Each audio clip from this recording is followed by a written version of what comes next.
Om Sri Gurave Namaha. Ramana Gita Navamodhyayaha. Chaturdasheshtame ratrau Maharshim Pushtuvanaham Grandhibhedam Samuddishya Vidusham Yatra Samsayaha.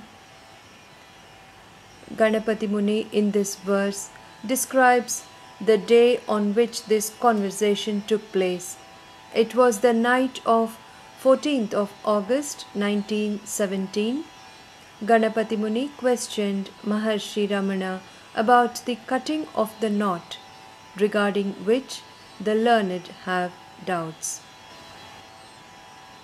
Samakarnya mama prashnam Ramano Bhagavan Rishihi Dhyatva Divyena Bhavena Kimchidaha Mahamaha. Maharshi Ramana answered my question after being in a meditative silence for a while. Sarirasyaatmanaschapi Sambandho grandhiruchyate Sambandhenaiva sariram Bhavati jnanamatmanaha. The knot is the link between the spirit and matter, self and the body. Because of this knot, the jiva becomes aware of aham shariram vritti, or I am the body state. Sariram jadame tatsyādatmā caitanyamishyate ubhayorapi sambandho vijñānenānumīyate. Sariram jada atma chaitanya. The body is matter and the atma is consciousness. The link between the two is inferred through intellect. Chaitanya chhayaya slishtham sariram tata cheshthate nidradau grahana bhava druhyate sthanamatmanaha. It is by the all-pervasive light of consciousness that the body functions. However, during sleep and swoon states, there is no dehatma buddhi, or I am the body consciousness. Therefore, the necessity to infer the location of the self in the body arises. Sukshmanam vidyudadinam sthule tamryadike yadha tadha kalebare nadyam chaitanya jyotisho gatihi.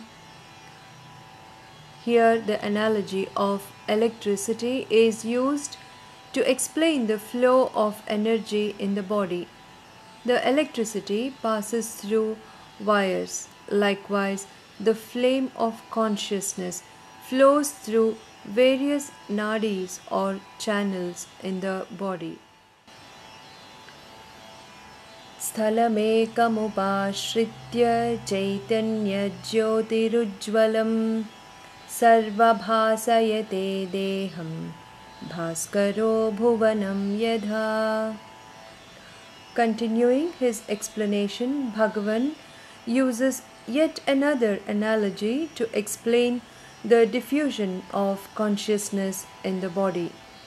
The sun illuminates the whole world. Likewise, the flame of consciousness, taking hold of a center, floods the inert body with Chaitanya or consciousness. Tayasena tat prakasena sarire tvanubhutayaha sthalam tadeva hridayam surayas samprachakshate. Because of this flow of consciousness, the jiva becomes aware of the body. The sages point out to the heart as the center of consciousness, from where the energy flows to all parts of the body. Nadi Sakti Vilasena Chaitanyam Shugatirmata Dehasya Shaktayas Sarvaha Prutagnadi Rupashritaha. The flow of consciousness is inferred from the play of forces in the channels or nadis. The energy of consciousness flows through the body while clinging on to their particular nadi. Chaitanyam tu prudhadnarcham tam sushumnam prachakshate Atma nadim vadantyeke paretvam nadikam. The nadi through which the consciousness flows is termed as Sushumna Nadi. It is also known as Atma Nadi, Paranadi and Amrita Nadi. Sarvadeham prakasena Vyapto jivo bhimanavan Manyate deham atmanam Tena bhinnam cha vishtapam. The jiva identifies himself with the body and thus perceives the whole world as different from him.